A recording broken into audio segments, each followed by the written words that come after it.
जय हिंद दोस्तों, आपका स्वागत है आपके अपने पसंदीदा चैनल स्टडी एंड अपडेट्स में। जय हिंद दोस्तों, मैं राजकमल आप सभी का स्वागत करता हूं स्टडी एंड अपडेट्स में। और आज के इस वीडियो में हम लोग करने वाले हैं भारत का इतिहास। तो ये जीके का शुरुआत होगा और इस प्रकार से हम जीके करने वाले हैं। आपका मैथ्स खत्म हो चुका है और जीके एवं हिंदी अब आपको कंटिन्यू करवाई जाएगी, ठीक है।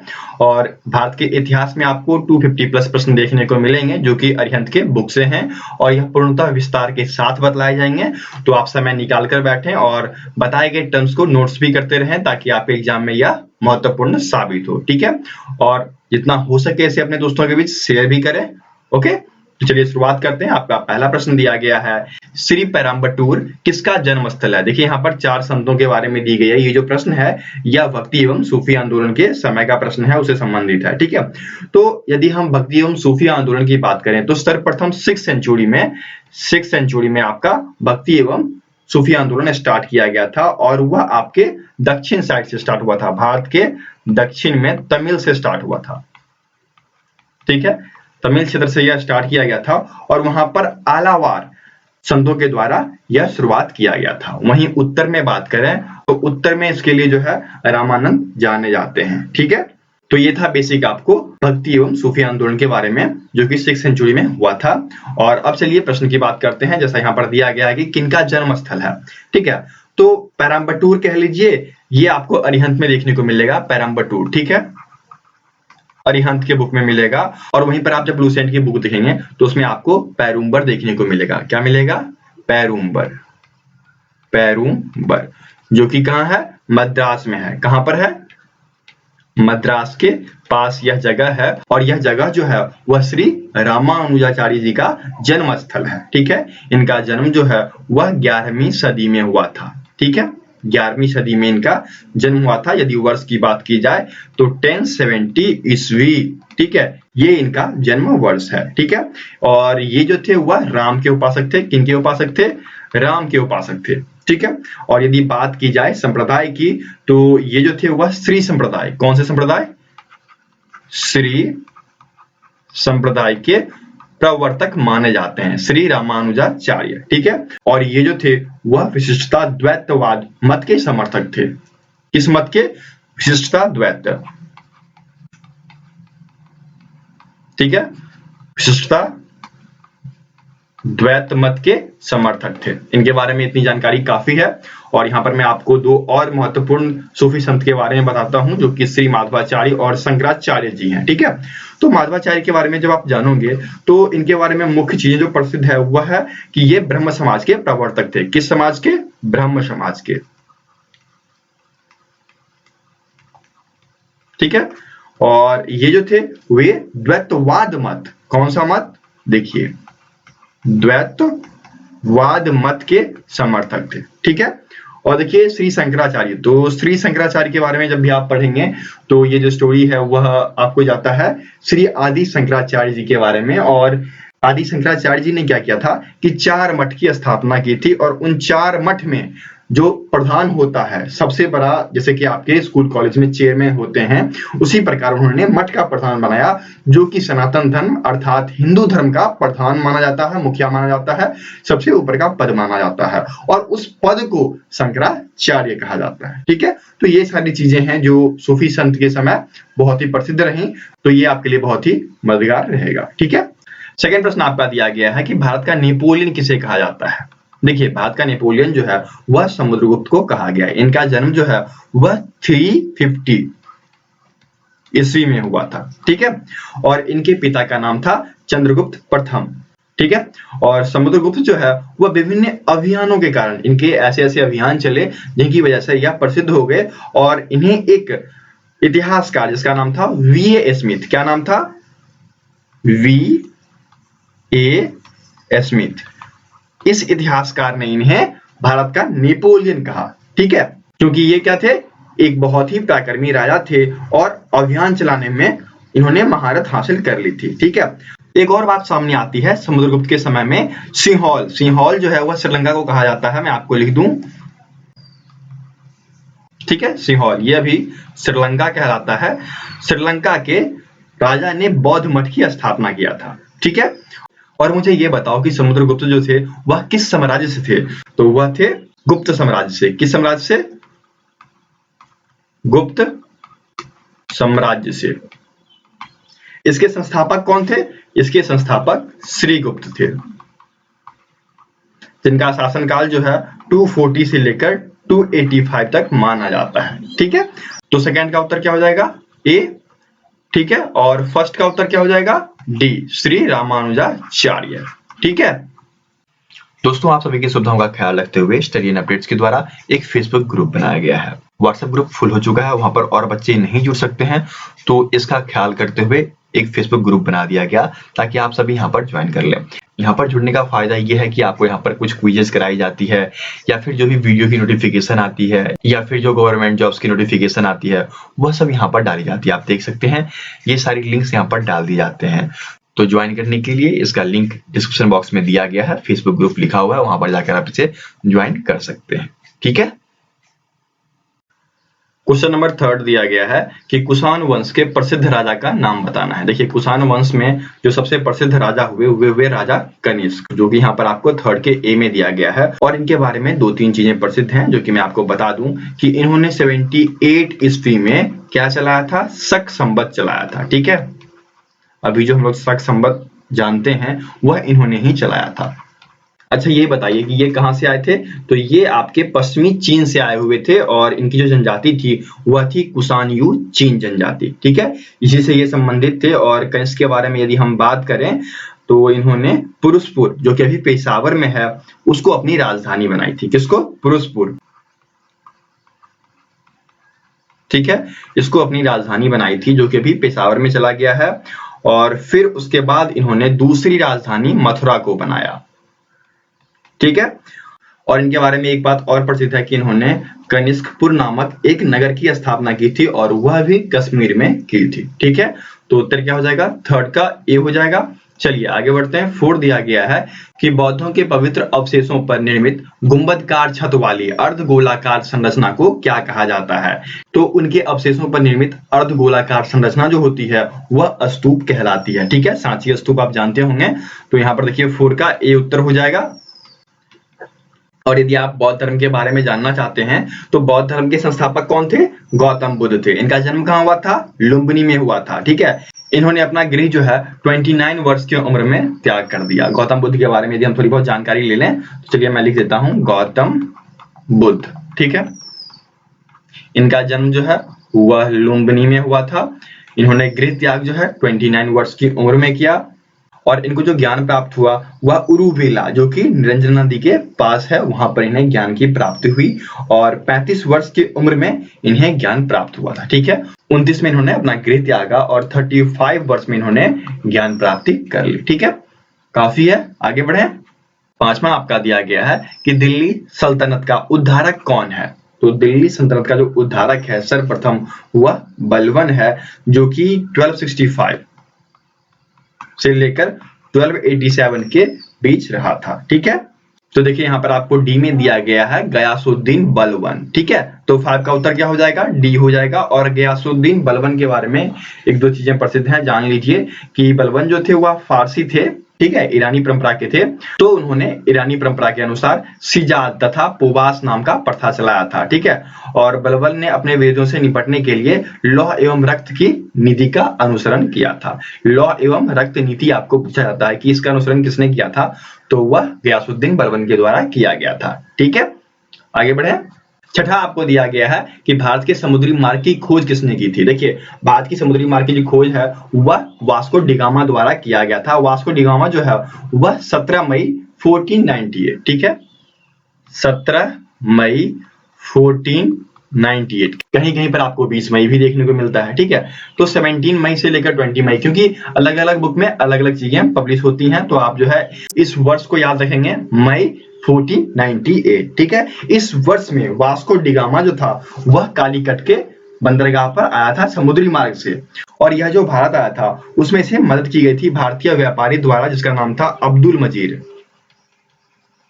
अब्दुल मजीर की मदद से यह भारत आया था। ठीक है, और जब यह भारत आया तो कालीकट बंदरगाह पर उतरकर सर्वप्रथम वहां के राजा जो मैरीन जोमैरिन जो है यह एक शब्द है जो कि उस समय गोवा के राजकीय राजा जो होते थे उनके लिए यूज किया जाता था। जोमैरिन उनसे मिला, ठीक है, क्योंकि उन राजा का नाम जो है वह मेंशन नहीं है, सिर्फ यही बताया गया है कि वह कालीकट बंदरगाह पर उतरकर राजा जैमोरिन से मिला, ठीक है। तो राजा जैमोरिन जो होते हैं वह उस समय के स्थानीय शासक हुआ करते थे, ठीक है।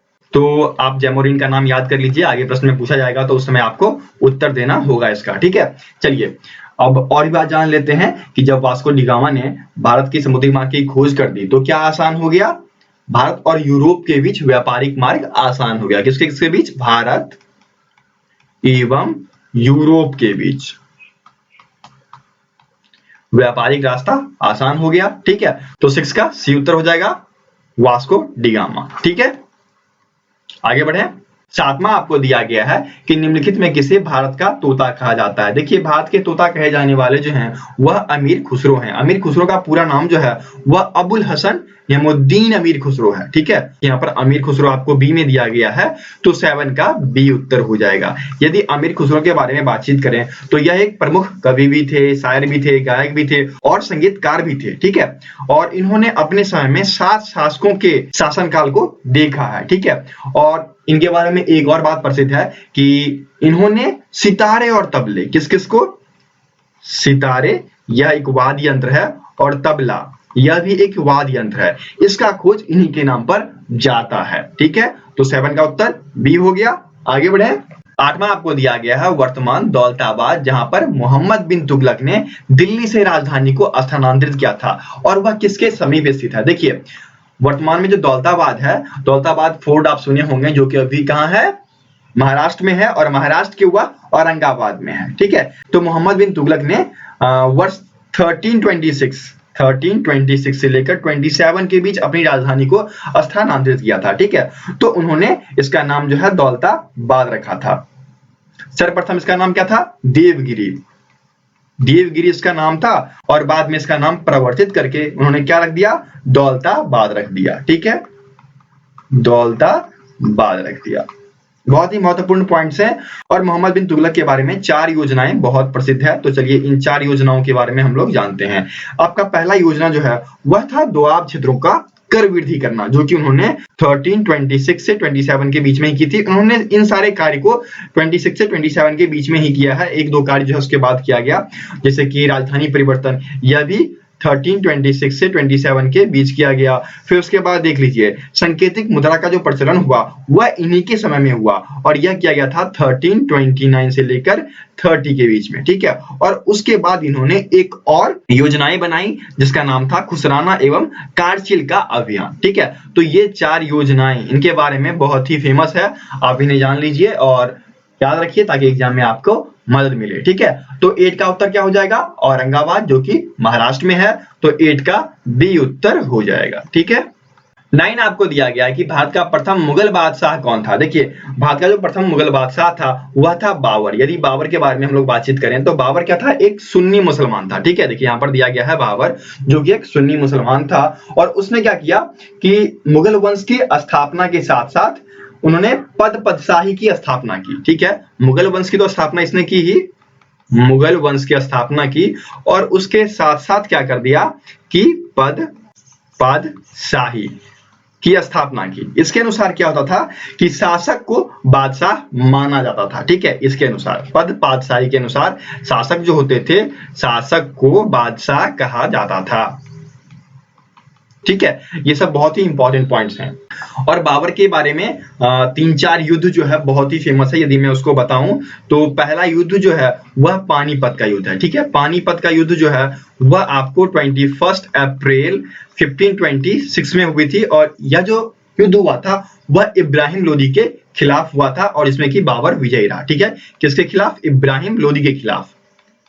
इब्राहिम लोदी के खिलाफ हुआ था और बाबर विजय रहा। जितने भी युद्ध हुए उसमें बाबर विजय रहा है। 4 युद्धों में उन सभी का चर्चा मैं आपको कर देता हूं। दूसरा युद्ध जो था वह खानवा का युद्ध था। खानवा के युद्ध जो है वह 17 मार्च 1527 ईस्वी में हुआ और वह राणा सांगा के साथ हुआ था। किसके साथ? राणा शांगा के साथ हुआ था और इसमें भी बाबर विजयी रहा। ठीक है, और तीसरा युद्ध जो है वह चंदेरी का युद्ध माना जाता है। चंदेरी के युद्ध में जो है बाबर विजयी रहा और यह युद्ध 29 जनवरी को हुआ था। 29 जनवरी 1528 को हुआ था और यह जो युद्ध हुआ था वह मोदिनी राय के खिलाफत में हुआ था। ठीक है, मोदिनी राय। ओके, और नेक्स्ट और लास्ट युद्ध जो है वह बाबर के बारे में अत्यधिक फेमस है, वह है घाघरा का युद्ध।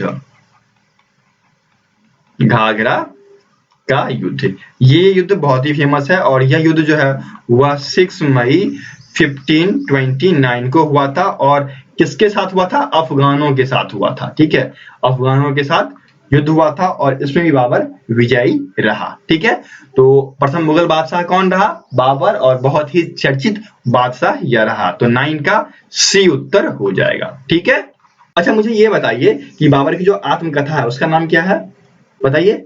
तो बाबर की जो आत्मकथा है उसको बाबरनामा कहा जाता है। क्या कहा जाता है? बाबरनामा। यह सब कॉमन पॉइंट्स हैं जो पूछे जाते हैं आपको। ठीक है, और मैं आपको बता दूं कि बाबर की जो मृत्यु हुई थी वह 26 नवंबर 1530 में हो गई। ठीक है, घाघरा के युद्ध के बाद बाबर की मृत्यु हो गई और जब इनकी मृत्यु हुई तो उन समय इनको आगरा में दफनाया गया और फिर उसके बाद उनको काबुल ले जाया गया और वहां पर दफनाया गया जो उनकी पसंदीदा जगह थी। ठीक है, बहुत ही फेमस रहे थे ये बादशाह, तो इनके बारे में जानकारी थोड़ी बहुत हासिल कर लीजिए, एग्जाम में आ सकता है। चलिए अगले प्रश्न में बढ़ते हैं। अगला प्रश्न आपका 10 दिया गया है, गदर पार्टी की स्थापना। देखिए गदर पार्टी की जो स्थापना किया गया था वह लाला हरदयाल के द्वारा किया गया था। देखिए यहाँ पर आपको लाला हरदयाल सी में दिए गए हैं, तो 10 का सी उत्तर होगा। चलिए लाला हरदयाल के बारे में मैं आपको बताता हूँ। इनका जन्म जो है वह 14 अक्टूबर को हुआ था। ठीक है, 14 अक्टूबर 1884 को इनका जन्म हुआ था और इनका जन्म दिल्ली में हुआ था। ठीक है, ये भारतीय स्वतंत्रता संग्राम के अग्रणी क्रांतिकारियों में गिने जाते थे और इन्होंने जो क्रांतिकारी अभियान चलाया था वह विदेशों में रहने वाले भारतीयों के बचाव के लिए चलाया था। ठीक है, उसमें इन्होंने योगदान दिया और इसी वजह से यह प्रसिद्ध हुए। ये अमेरिका जाकर, ठीक है, गदर पार्टी की जो स्थापना की गई थी वह अमेरिका में की गई थी। कहां पर हुई थी? अमेरिका में। अमेरिका में इन्होंने गदर पार्टी की स्थापना की थी और अमेरिका में ही इनका मृत्यु भी हो गया 4 मार्च को।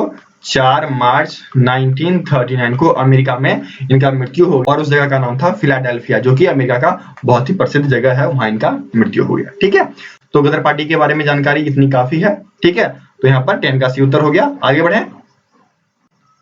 11 देखिए दिया गया है कि भारतीय विश्वविद्यालय अधिनियम किसने पारित किया। देखिए भारतीय विश्वविद्यालय अधिनियम जो है वह वर्ष 1902 में पारित किया गया था, 1902 में पारित किया गया था और 1902 में जो थे वह आपके लॉर्ड कर्जन, ठीक है, जो कि गवर्नर जनरल थे। ठीक है, लॉर्ड कर्जन यहाँ पर देखिए बी में दिया गया है। ओके, और यह जो अधिनियम था इसकी अध्यक्षता थॉमस रैले कर रहे थे। कौन कर रहे थे? थॉमस रैले इसकी अध्यक्षता कर रहे थे। ठीक है, तो 11 का उत्तर क्या हो जाएगा? B, lord Curzon. ठीक है, अब देखिए 12 प्रश्न, और 12 प्रश्न आपका दिया गया है कि पुर्तगाली यात्री वास्को डी गामा का कालीकट आने पर भव्य स्वागत करने वाला भारतीय राजा का नाम बताइए। देखिए 4 ऑप्शन दिए गए हैं और इन ऑप्शंस में मैंने भी सर्वप्रथम चर्चा किया है। तो ठीक है, आप इस राजा का नाम भी बताएंगे और वर्ष भी बताएंगे, किस वर्ष में वो आया, वर्ष डालकर कॉमा डालेंगे और राजा का नाम बताएंगे। मैंने आपको उस समय बताया है, यदि आपने ध्यान से सुना है वीडियो तो आप इस प्रश्न के उत्तर को आसानी से दे पाएंगे। तो मुझे कमेंट बॉक्स में इसका उत्तर चाहिए, मैं इंतजार करूंगा आपका, तो कमेंट करना बिल्कुल ना भूलें। चलिए आगे बढ़ते हैं। 13 दिया गया है कि गांधी जी किस माध्यम से सच्चाई प्राप्त करना चाहते थे। तो गांधी जी जो है वह सत्य एवं अहिंसा के लिए बहुत ही प्रसिद्ध रहे और उन्होंने सर्वप्रथम जो अभियान शुरुआत किया, उन्होंने सत्याग्रह शुरुआत किया, वह चंपारण में किया था किसानों के लिए। जब नील की खेती के लिए अभियान चलाया जा रहा था तो उनमें इनका प्रमुख योगदान रहा था और वहां पर उन्होंने सत्याग्रह शब्द का प्रयोग किया। उन्होंने कहा था कि सत्य और अहिंसा के साथ हम इनका विरोध करेंगे। ठीक है, तो यहाँ पर क्या हो जाएगा उत्तर? 13 का सी हो जाएगा, सत्य एवं अहिंसा। सत्य हो गया आपका सच्चाई और अहिंसा हो गया बिना कोई शस्त्र उठाए, ठीक है, किसी को पराजित कर लेना, यह कहलाता है आपका अहिंसा। तो 13 का सी उत्तर हो जाएगा। ठीक है, 14 देखिए दिया गया है गांधी जी के बारे में ही, और गांधी जी इतिहास के पन्ने में बहुत ही महत्वपूर्ण रहे हैं, तो उनके बारे में भी आप लोग अध्ययन कर लीजिएगा। उनके जो प्रमुख सत्याग्रह हैं उन सब के बारे में आप जानकारी हासिल कर लीजिएगा। ठीक है, देखिए 14 में दिया गया है कि गांधी जी ने प्रसिद्ध दांडी यात्रा किस वर्ष शुरुआत की थी। देखिए गांधी जी ने 12 मार्च, ठीक है, 12 मार्च 1930 ईस्वी को दांडी यात्रा प्रारंभ की थी। ठीक है, और ये अपने 79 समर्थक, इनके कुल 79 समर्थक थे, उनके साथ इन्होंने पैदल यात्रा शुरू किया और 24 दिन चलने के बाद इन्होंने 322 किलोमीटर की यात्रा अप्रॉक्स में इन्होंने तय की, और यह पहुंच गए कहां पर, दांडी पहुंचकर उन्होंने क्या किया, नमक सत्याग्रह शुरू कर दिया। ठीक है, तो मुझे यह बताइए कि किस दिन उन्होंने नमक सत्याग्रह स्टार्ट किया। तो नमक सत्याग्रह जो है वह 6 अप्रैल को स्टार्ट किया गया। ठीक है, 6 अप्रैल 1930 को, और दांडी मार्च जो है वह 12 मार्च 1930 को ही शुरू कर दिया गया। ठीक है, अधिकतर आपको वर्ष ही पूछा जाता है, देखिए यहाँ पर वर्ष ही पूछा गया है, तो 14 का डी उत्तर हो जाएगा। ओके, और नमक सत्याग्रह जो है इसके बारे में एक और प्रसिद्ध कहानी है, जिसमें कि सुभाष चंद्र बोस ने गांधी जी की तुलना किससे की थी, नेपोलियन के एल्वा से की थी, जिन्होंने पेरिस की यात्रा की। ठीक है, नेपोलियन एल्वा ने पेरिस की यात्रा की थी, उसी प्रकार गांधी जी ने क्या किया था, नमक सत्याग्रह के लिए दांडी मार्च निकाला था। ठीक है, तो यह भी प्रसिद्ध है कि ये तुलना किसने की, तो सुभाष चंद्र बोस, आप याद रखेंगे। ठीक है, आगे बढ़े। 15 आपको दिया गया है 1857 के सैन्य विद्रोह के समय गवर्नर जनरल कौन था। देखिए सैन्य विद्रोह जो है वह 29 मार्च 1857, ठीक है, मैं आपको बता दूं 29 मार्च 1857 को स्टार्ट किया गया था। किसके द्वारा, मंगल पांडे के द्वारा। मंगल पांडे का नाम सुनते ही आपको सारी स्टोरी याद आ गई होगी। इनके ऊपर मूवीज भी बनाई गई है, तो आप लोग देखे भी होंगे बचपन में, बहुत सारे लोग जो हैं देखते हैं और क्रांतिकारी चीजों को देखते हैं बचपन में। ठीक है, तो इन्होंने सैन्य विद्रोह किया क्यों, रीजन क्या था, तो रीजन ये था कि उस समय बैरकपुर में क्या था कि गाय की चर्बी से मिले कारतूस का प्रयोग किया जा रहा था बंदूकों में, और इन्होंने उसका विरोध किया। होता क्या था कि उस कारतूस को मुख से खोलना होता था, और इन्होंने क्या कर दिया, उसका विरोध कर दिया, और उसके फलस्वरूप क्या हुआ, इन्हें क्या करना पड़ा, बगावत करना पड़ा, और बगावत करने की वजह से 8 अप्रैल को, ठीक है, 8 अप्रैल 1857 को मंगल पांडे को फांसी पर चढ़ा दी गई। ठीक है, उस समय भारत का जनरल गवर्नर कौन था, तो लॉर्ड कैनिंग था। देखिए लॉर्ड कैनिंग यहाँ पर आपको बी में दिया गया है। ठीक है, तो लॉर्ड कैनिंग उस समय गवर्नर जनरल था। एवं यदि हम प्रधानमंत्री की बात करें, उस समय इंग्लैंड के प्रधानमंत्री हुआ करते थे, तो वह थे पॉमरस्टेन, जिनको कि लिबरल कहा गया था। ठीक है, और इस समय की एक और बात फेमस है, वो भी आप याद रखोगे कि अंग्रेजी भारतीय सेना का जनक किसे कहा जाता है, वह मेजर स्ट्रिंगर लॉरेंस को कहा जाता है। किसको कहा जाता है, मेजर स्ट्रिंजर लॉरेंस को कहा जाता है। ठीक है, इनको अंग्रेजी भारतीय सेना का जनक कहा जाता है। इन्होंने 1748 ईस्वी में अंग्रेजी भारतीय सेना का स्थापना किया था। ठीक है, तो 15 का उत्तर क्या हो गया, बी, लॉर्ड कैनिंग। ओके, आगे बढ़े। 16 दिया गया है कि उपनिवेशी भारत में निम्नलिखित में से किस अखिल भारतीय दलित वर्ग संस्था की आयोजना की गई थी। देखिए अखिल भारतीय दलित वर्ग संस्था, दलितों के नाम से जो है वी आर अम्बेडकर बहुत प्रसिद्ध हैं, और जब भी आप देखें घबराएं नहीं, उत्तर लगा दें। ठीक है, यहां पर उत्तर क्या हो जाएगा, वी आर अम्बेडकर, तो 16 का बी उत्तर हो जाएगा। ठीक है, 17 आपको दिया गया है राष्ट्रगान पहली बार 1911 में भारतीय राष्ट्रीय कांग्रेस के डैश अधिवेशन में गाया गया था। देखिए भारतीय राष्ट्रीय कांग्रेस का अधिवेशन बहुत ही प्रसिद्ध है, और सर्वप्रथम यदि हम बात करें तो 1885 में इनका पहला अधिवेशन हुआ था। 1885 में भारतीय राष्ट्रीय कांग्रेस का प्रथम अधिवेशन हुआ था, और इसमें 72 प्रतिनिधियों ने भाग लिया था, और यह जो अधिवेशन था वह बंबई में किया गया था। ठीक है, यह था आपका पहला। यहां पर आपको दिया गया है 1911 वाला, तो यह जो था वह 27वां, ठीक है, राष्ट्रीय कांग्रेस अधिवेशन था, जो कि कहां किया गया था, कोलकाता में किया गया था। कहां पर, कोलकाता में 27वां भारतीय राष्ट्रीय कांग्रेस अधिवेशन किया गया था, और जिसके अध्यक्ष कौन थे, पंडित बिशन नारायण धर थे। ठीक है, उत्तर क्या हो गया आपका, 17 का ए उत्तर हो गया। और यहाँ पर बंबई जो है वह सबसे अधिक फेमस है, क्योंकि बंबई में कई बार अधिवेशन किया गया, जैसे कि आपका पहला किया गया था, 5वां किया गया था, ठीक है, उसके बाद 20वां किया गया था, फिर 31वां किया गया, और फिर 33वें के बाद एक विशेष अधिवेशन हुआ था 1918 में, वह भी बंबई में किया गया था। ठीक है, बंबई बहुत ही फेमस रहा है भारतीय राष्ट्रीय कांग्रेस के अधिवेशन के बारे में। और बातचीत की जाए तो आखिरी जो है वह 1934 में किया गया था बंबई में। ठीक है, और जो कि 39वां अधिवेशन था और उसमें जो अध्यक्ष थे वह थे डॉक्टर राजेंद्र प्रसाद। कुल आपके 51 भारतीय राष्ट्रीय कांग्रेस अधिवेशन की अध्यक्षता की गई थी।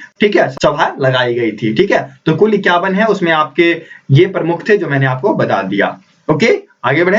18 आपको दिया गया है, सत्याग्रह शब्द का निर्माण किसने किया। देखिए, सत्याग्रह शब्द जो है वह सर्वप्रथम दक्षिण अफ्रीका से महात्मा गांधी जब आए थे तो उन्होंने किया था, और वर्ष 1917 के चंपारण में उन्होंने किया था। ठीक है, 1917 में उन्होंने सत्याग्रह शब्द का प्रयोग किया था।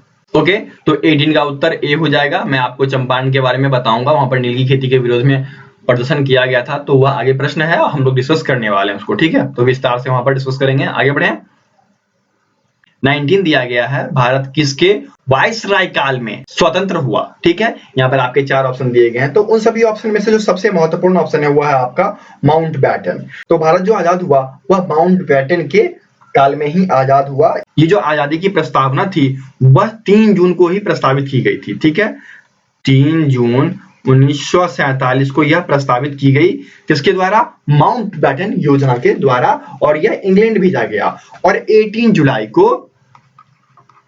जुलाई 1947 को इस पर ब्रिटिश सम्राट ने हस्ताक्षर कर दिया। और फिर 15 अगस्त 1947 को पाकिस्तान अधिराज्य एवं भारतीय अधिराज्य में स्थापित की गई। तो पाकिस्तान को जो आजादी दी गई वह 14 अगस्त को दी गई और इंडिया को 15 अगस्त को दे दी गई। ठीक है, किसके शासनकाल में, माउंटबेटन के शासनकाल में। किस योजना के अंतर्गत, माउंटबेटन योजना के अंतर्गत। ठीक है, तो 19 का डी उत्तर हो जाएगा। 20 आपका दिया गया है, रामकृष्ण मिशन की स्थापना किसने की थी। देखिए, रामकृष्ण मिशन की जो स्थापना हुई थी वह विवेकानंद के द्वारा की गई थी, और वर्ष 1897 में विवेकानंद के द्वारा इसकी स्थापना की गई। ठीक है, उत्तर क्या हो जाएगा, 20 का डी उत्तर हो जाएगा। ओके, अब देखिए 21 दिया गया है, रूसी क्रांति। जब आप पुनर्जागरण के काल के बारे में पढ़ते हो तो उस समय रूसी क्रांति हुई थी, वर्ष 1917 में रूसी क्रांति हुई थी। चलिए मैं विस्तार से इसके बारे में आपको बताता हूँ। रूस में क्या था, समाजवाद शब्द का प्रयोग किया था। ठीक है, और सर्वप्रथम यह शब्द जो है वह रॉबर्ट ओवेन के द्वारा लिया गया था। ठीक है, और मार्च 1917, ठीक है, इसको आप याद रखिएगा कि मार्च 1917 में रूस में जार व्यवस्था समाप्त की गई। ठीक है, जार व्यवस्था जो थी वह राजशाही व्यवस्था थी, तो उस व्यवस्था को वहां पर समाप्त कर दिया गया। फिर आपको जो है 7 नवंबर 1917, ठीक है, 7 नवंबर 1917 बहुत ही महत्वपूर्ण वर्ष रहा रूस के लिए। ठीक है, तो 1917 में बोल्शेविक क्रांति हुई थी। बोल्शेविक क्रांति 1917 में हुई थी, जिसके नेता जो थे वह लेनिन थे। और मैं आपको बता दूं कि इस क्रांति का वजह क्या था, तो वह था first world war. First world war की वजह से रूस में क्रांति हुई थी। ठीक है, तो 21 का उत्तर क्या हो जाएगा, सी। चलिए आगे बढ़े। 22 आपको दिया गया है, वैदिक लोगों का मुख्य व्यवसाय क्या था। देखिए, वैदिक लोग जो थे उनका मुख्य व्यवसाय कृषि था। फर्स्ट और सेकेंडरी था पशुपालन। ठीक है, यहाँ पर देखिए दोनों दिया गया है, पशुपालन भी और कृषि भी, लेकिन फर्स्ट क्या था, कृषि, क्योंकि कृषि जो है वह प्रारंभ से चली आ रही थी, पशुपालन तो बाद में आया। तो 22 का उत्तर क्या होगा, डी।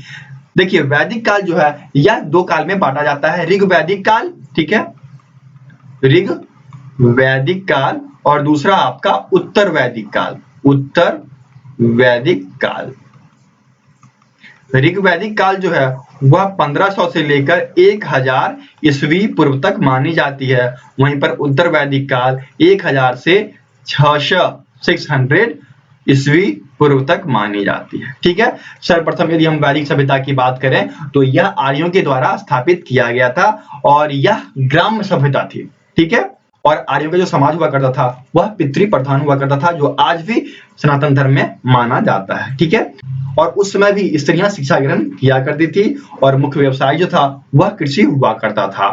ठीक है, और आर्यों के द्वारा यदि हम बात करें कि सबसे पहले कौन सी धातु खोजी गई, तो वह थी लोहा। लोहा सर्वप्रथम आर्यों के द्वारा ढूंढी गई थी। ठीक है, तो उत्तर क्या हो गया, डी, कृषि।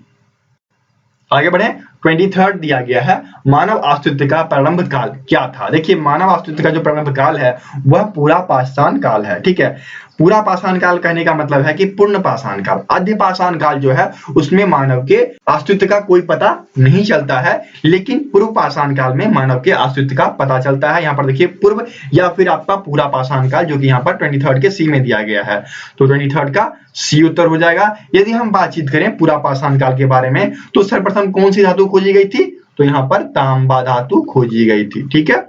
और यहाँ पर आविष्कार किस चीज का किया गया था, तो आ का आविष्कार पूरा पाषाण काल में किया गया। इनके जीने का मुख्य आधार क्या था, तो वह था शिकार, ठीक है। शिकार करके ये अपना जीवन यापन किया करते थे। और सर्वप्रथम यदि हम औजार की बात करें तो इन्होंने सर्वप्रथम औजार जो है वह कुल्हाड़ी खोजी थी, ढूंढी थी, ठीक है। और इनकी जीविका किससे चलती थी, तो प्रथम उदाहरण जो है कृषि, और कृषि में यदि हम बात करें तो यह मेहरनगढ़ से प्राप्त हुआ है, ठीक है। 24 दिया गया है, सरथुआ कौन थे, तो कारवां के जो नेता हुआ करते थे उनको सरथुआ कहा जाता है, ठीक है। तो 24 का ए उत्तर हो जाएगा।